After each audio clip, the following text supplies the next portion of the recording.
Hindu manifesto किताब का विमोचन आज आरएसएस चीफ मोहन भागवत ने किया और उसके लेखक हमारे साथ हैं स्वामी विज्ञानानंद जी।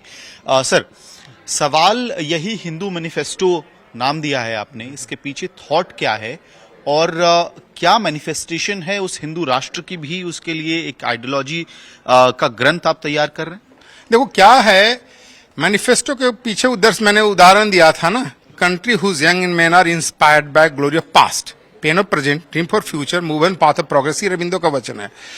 क्या है कि आज के जनरेशन को ऐसा लगता है हमारे शास्त्र वगैरह में जो है ना सब मिथोलॉजिकल बातें हैं, हवाई बातें हैं।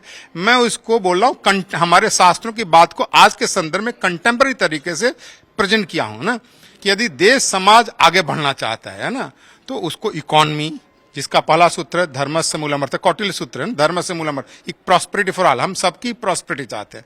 दूसरा सूत्र है शत्रुंजय प्रजा रक्षा ना, कि यदि देश आप अपनी जनता की रक्षा करना चाहते हो, जो एक स्टेट का रेस्पॉन्सिबिलिटी होता है, तो शत्रु को डिफीट होना बहुत जरूरी है और उसका पराजय ही हमारा धर्म है ना, उसके सारा चीज उसके अंदर वर्णन किया।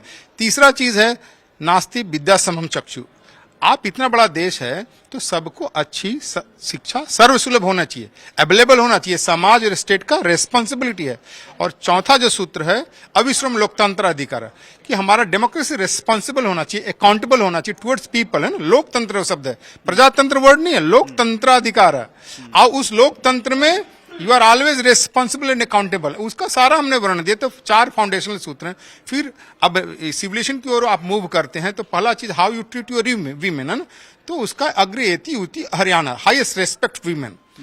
फिर दूसरा चीज, ये सारा चीज के बाद अगला चीज है कि समाज में किसी भी तरह का कोई भेदभाव नहीं होना चाहिए। हमने हिस्ट्री से लेकर के और उसका ग्रामेटिकल, इटिमोलॉजिकल सब एक्सप्लेनेशन दिया हमने, जाति, वर्ण, जातीय, ज्ञाति सबका दिया कि हमारे समाज में कभी नहीं था और अब कुछ हो गया हो, मैं इसका डिफाइन। लेकिन अगर हम अच्छे स्वस्थ समाज का निर्माण करना चाहते हैं, वहां कभी भी जन्म के नाम पर जाति भेद, अमीर गरीब, इन तरह कोई भेदभाव नहीं होना चाहिए। इसका सबसे बड़ा उदाहरण मैंने शुरुआत में अपने लेक्चर में दिया कि देखो शांतनु बोटमैन सत्यवती से विवाह करना चाहते थे ना, एक राजा है और आज के जिसको बाहुबली के युग मान लो थोड़े समय के लिए उसकी बेटी उठा लेता, नहीं, वहां उसका बाप जो बोटमैन वो भी कंडीशन रखता है कि भाई शर्त मानना पड़ेगा। ये हमारा आइडियल है ना। यहाँ कोई, तो आप देखो कोई ऊंचा बड़ा नहीं है, सब उसने माना तो विवाह हुआ। तो ऐसे हमें समाज व्यवस्था होना चाहिए।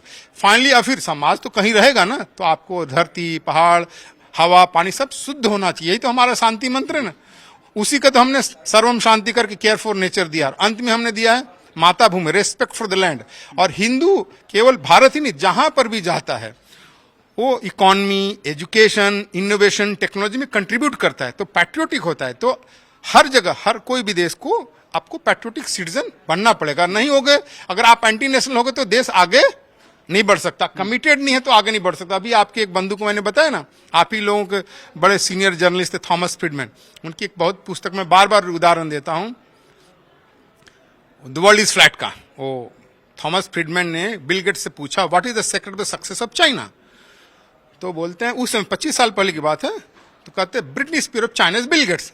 उनका कहना था आप थर्ड वर्ल्ड कंट्री लोग हो, बॉलीवुड हॉलीवुड डांसर आप लोगों की रोल मॉडल हो जाती। बोले कि चाइना का रोल मॉडल ब्रिटनी स्पीयर नहीं, मैं सक्सेसफुल बिल गेट्स हूं, है ना। फिर वो पूछा व्हाई अमेरिका इज डिक्लाइनिंग, तो बोलते हैं कि Bill Gates of America is Britney Spear. मैं बिल गेट्स को उसका रोल मॉडल होना चाहिए, लेकिन मैं रोल मॉडल नहीं हूं, वहां ब्रिटनी स्पीयर है। तो वो देश कभी आगे नहीं बढ़ेगा। आज क्या हो रहा है, कम्युनिस्टों ने ऐसा एजुकेशन सिस्टम अमेरिका को डिस्ट्रॉय करने की व्यवस्था कर दी।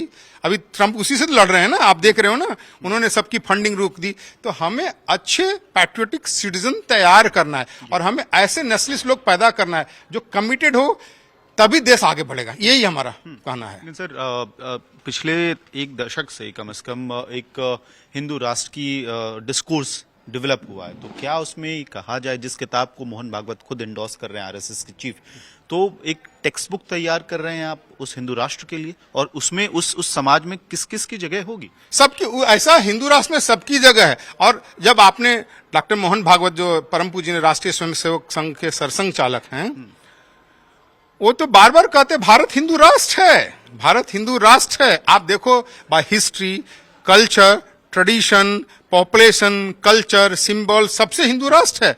और उसी हिंदू राष्ट्र को आगे बढ़ाने के लिए थॉट प्रोसेस को हम स्ट्रक्चर तरीके से प्रेजेंट किया कि लोगों को ऐसा, लोगों ने क्या सोचे हिंदू राष्ट्र समथिंग हम इस्लामिक राष्ट्र की तरह कोई सरिया कंप्लायंस लगा रहे हैं। तो ये देखो, पढ़ो, इसके अंदर कोई सरिया ऑब्सक्यूरेंटिस्ट बात, बैकवर्ड लुकिंग बातें इसमें नहीं है। एक और सवाल सर, आप खुद जब मंच पे अपनी किताब के बारे में चर्चा कर रहे थे तो आप कह रहे थे कि शत्रु के लिए, एनिमी के लिए कोई काइंडनेस नहीं होना चाहिए और कंप्लीट एनिलिएशन की बात कर रहे हैं, और आप पहलगांव टेरर अटैक के कॉन्टेक्स्ट में बात कर रहे हैं। तो क्या मैसेज है कि सरकार को कंप्लीट एनिलिएशन वाले मोड में जाना पड़ेगा अभी? ये तो अब प्रधानमंत्री ने ऐसा स्टेटमेंट दिया और हम लोग एज ए सिटीजन उसका समर्थन करते हैं, और हिंदू मैनिफेस्टो इसको इंडोर्स करता है कि शत्रु को नष्ट करना ही चाहिए, उसको डिफीट करना चाहिए और डिफीट के बाद डिस्ट्रॉय करना चाहिए। जो हमने पिछले एटलीस्ट मैं बोलता हूं 48 में गलती की, 65 में गलती की, 71 में गलती की, 99 में गलती, उसको रिपीट नहीं करना चाहिए। और छोटी मोटी घटनाक्रम से हमारी सुरक्षा निश्चित नहीं होगी, उसको फुल एंड फाइनल। मैं तो बहुत पहले एक किसी जनरल का पढ़ा था ना, जनरल का, कि हमें पाकिस्तान को 5 हिस्सों में बांट देना चाहिए, है ना, उसको सिंध को अलग कर देना चाहिए, बलूचिस्तान को अलग कर देना चाहिए, पीओके को अलग कर देना चाहिए, और जो अफगान से लड़ती हुई जो पठानिस्तान जिसको बोलते हैं उनको अलग कर देना, पंजाब अपना चारों से झुंझुना बता, तब ये पाकिस्तान 50 साल तक शांत रहेगा। पिछले क्या 71 के बाद लगभग 50 साल से ज्यादा हो गया, तो अब उनका खून में थोड़ा गर्मी बढ़ गई है, तो उसको सर्जिकल स्ट्राइक जैसे मेजर्स अब काम नहीं करेंगे। मैं तो मानता हूं सर्जिकल स्ट्राइक जैसे मेजर काम नहीं करने वाले हैं।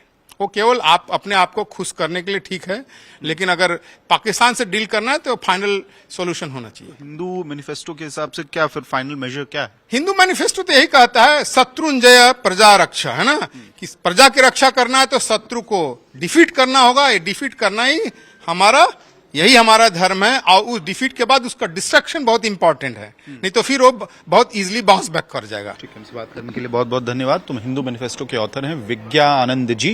वो कह रहे हैं कि पाकिस्तान को 5 हिस्सों में डिवाइड करने की अब जरूरत है, सर्जिकल स्ट्राइक जैसे मेजर्स से काम नहीं चलेगा, और साथ ही ये बता रहे हैं कि हिंदू राष्ट्र की जो मैनिफेस्टेशन के लिए जो टेक्स्ट बुक की जरूरत है वो हिंदू मैनिफेस्टो है।